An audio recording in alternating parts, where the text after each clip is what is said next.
Gentlemen, welcome back to the shop. I owe you guys an apology. I gave you some bad information, and myself. I have been putting together these winter truck emergency kits. Been doing these videos on YouTube for over a decade now, and I've been trying to make these action packers work. I finally realized that these things are terrible. They're terrible, not because they're terrible. They have a place, but they're terrible. This is not appropriate to put inside the cab of a vehicle. You can't squish it, you can't fit it anywhere. If you happen to be involved in a rollover and this thing's in your vehicle, you can easily get 40, 50, 60 pounds in these things. Do you want this thing loose in the cab? I've tried everything. I thought, well, maybe big duffel bags, and then I'm constantly taking in, taking out. I'm always looking for stuff, just spending tremendous amounts of time trying to manage and deal with gear. Now, in the past, it hasn't been that big of a deal. We always wanted to be prepared, but the world is changing now, and it's getting more violent and more dangerous. And this equipment, this gear that we may have need of, is going to be more important than ever. Today, we're going to do it once, and we're going to do it right. And I think what the solution is to have dedicated bags for systems. I broke down here in my man purse the categories that we need to deal with today. And what we're going to be doing in this video, we may get through it today, it may be a series, is we're going to pull everything out of the truck, and it's going to fit into one of 5 categories: tools, retrieval gear, medical equipment, survival, tactical defense. One of those 5 categories.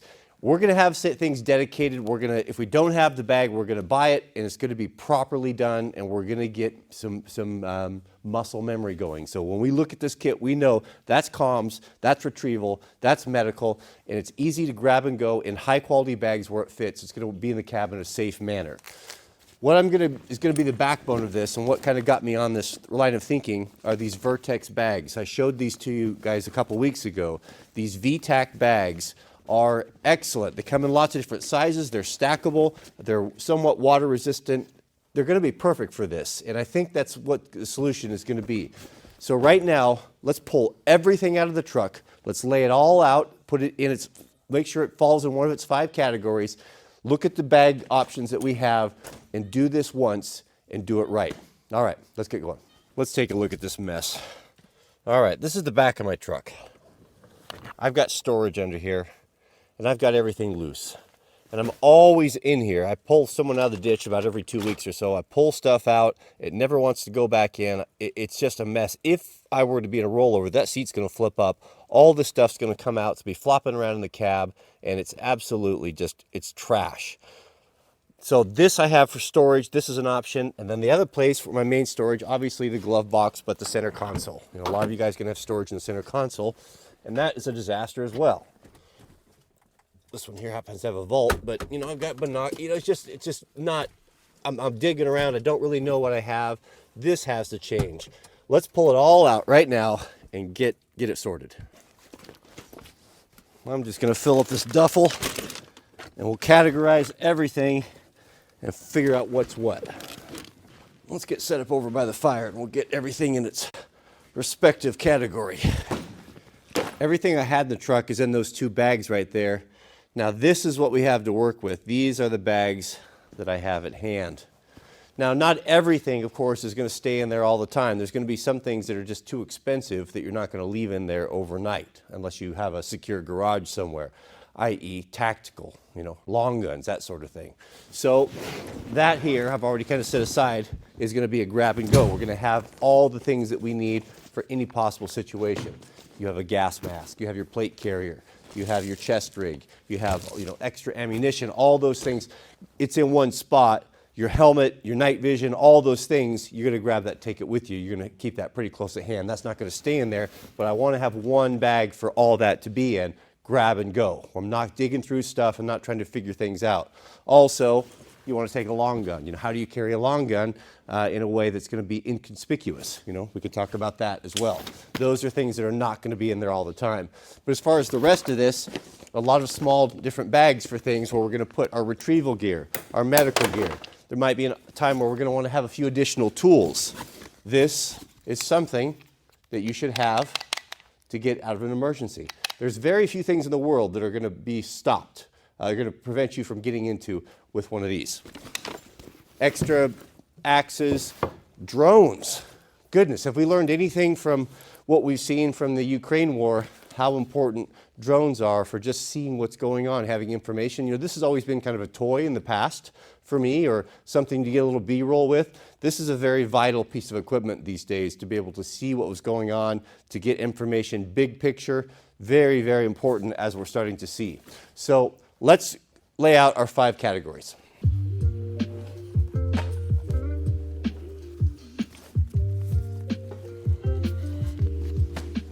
This is everything that was in the truck by category. So tools, you know, everything actually looks pretty good. This is what was in there, and then this is what I would like to add, and we'll talk about that as well. So right here, category 1 would be tools, flashlight, jump kit with cables for charging phones and all that sort of thing. Tool roll, right there is a Glock trenching tool, right there. Air hose, I have onboard air. I have an air compressor in the truck and dual alternators. A Soaky saw, fire extinguisher, patch kit, 2 road flares, and a deflator from ARB. Now that would be what I would consider to be the tools.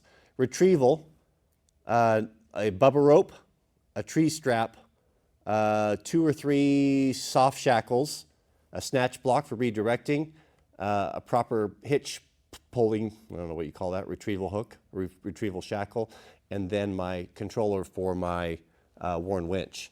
Had documents in there, paperwork, checks, a couple $100 of cash, medical stuff, a very tactical stuff I had in there, binoculars, hearing protection, a field knife, a GPS, some hearing earplugs.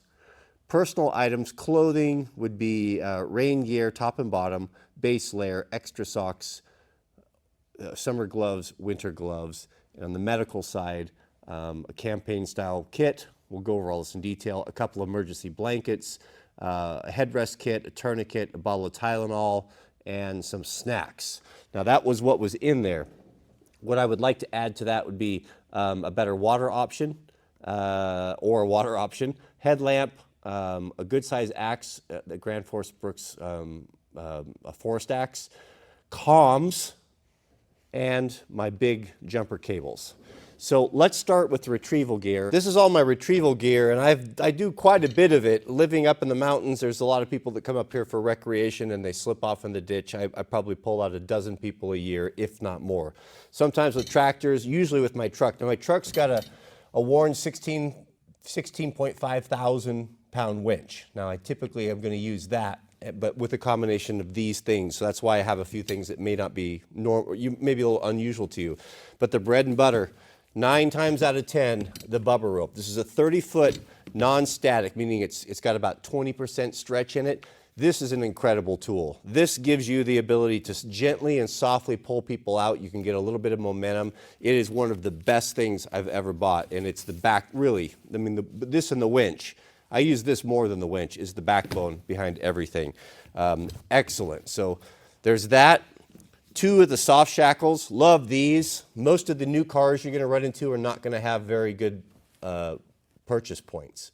Nowhere to even grab things. I've even pulled out trail-rated Mopars, Jeeps, that had no place to hook onto them. You know, how trail-rated is that? So the soft shackles are a good option because you can usually get under there and without doing too much damage, you can get this around something. You can get around a steering knuckle if you have to, but these, having a pair of these, I use these almost always, all the time. They go together perfectly, so those are a must. Obviously, the winch controller to control the winch, and a block. This is very, very important. If you're on a narrow road and someone's in the ditch and you don't have room to pull them out, you redirect. So what I'll do is I'll anchor my truck, I'll bury it in a snowbank, run this up to a tree with a tree strap, redirect it 90 degrees, and pull them out this way. Essential. You can even make the argument for having 2 of these, and also if you have a really, really heavy load, by using one of these, you can double your pulling power of your winch. You go out and back, and it's a gear reduction. You're only going to have half as much cable, but it's very effective. You know, 16,000 is now 32,000. It's incredible, incredible ability to have. So snatch block is essential, as well as a hitch mounted pulling point. Do not pull with your trailer ball, beloved. It's very, very dangerous. Look it up. You want to have one of these, and I'll pull the hitch out. I already have a pin in there. Put this in there, and that takes care of that. So that's a safe way. I have one in the front and the back. And then, of course, a tree strap so you don't chew up the trees. This is a nice big wide strap. You can also use it to extend your winch line if you need to. This is essential as well. And a hard shackle. A hard shackle in case you need to get up and you don't want to tear these up. These are fragile. You know, they're strong, but you don't want to run them over any hard edges. So if you come across something where there's going to be a hard edge, you know, just hook on one of these. So let's see what options we have. I want to keep this stuff as small as possible. So can we get everything in, or do we even need to get everything in this? Maybe this could be by itself in there. You know, that's not really a big problem. So we have this option, or this one, or maybe this one. These three.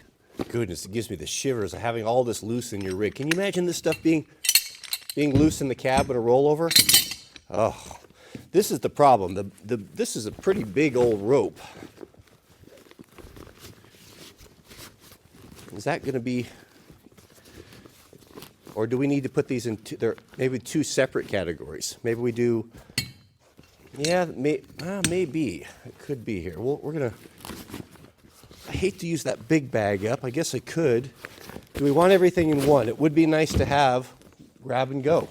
I think maybe it would. These VTech bags are super, super nice. They have kind of a cool feature. I didn't know what it was until recently, but I'll show you. Check this out. Where they can stack. So great material. See the way that they're sewn here? These loops, and then on the bottom they have hard bottoms on them. Well, if you open these wings, they're stackable. So if you want to, that's the way they're designed. I didn't know that. I was like, why did they put that like there, like that? So do you see how those wings go in there? And I'll put links to these bags in the subject heading. Our friends at Vertex, I'm going to be working with them in the future. They gave us a discount code, so you can enjoy that. See how they stack? So if you wanted to put multiple things together, let's say you had multiple magazines, you know, that's kind of a cool option. But I love the bags. It's just like it's like having a container. And you can I'll be able to sit this down in the snow and the slush, and because of this water-resistant material, it's not going to soak everything up. In the past, I've had to take everything out because it was all wet. You know, the bag's all wet. Yeah, I think this might be the best. This might be the option for the retrieval kit right here. Everything's going to fit in there. Yeah, I think that's the solution right there. Is that it? I might need to order another one of these bags. There's your retrieval kit right there. Do you put a road flare in there? You know, I guess there's no reason why we couldn't put some other things. You know, what are we going to use with a retrieval kit? Are we going to need a shovel? Maybe some road flares? You know, that might be part of the retrieval kit. Can I put anything else in there? You know, I don't want to have it. I don't want to have to dig for multiple things. I want to have, this is retrieval. We'll label it as such, and this is the way it goes right there. So when I go out, I grab this, sit on the ground, I have everything I need. I can dig out with a shovel, I've got my winch controller, I've got a couple road flares for safety. You know, maybe even you could make the argument of putting the flashlight in there. Maybe not, maybe not. I think flashlight maybe goes with tools. Okay, so let's start with that. That is our retrieval. All right, let's go with tools next.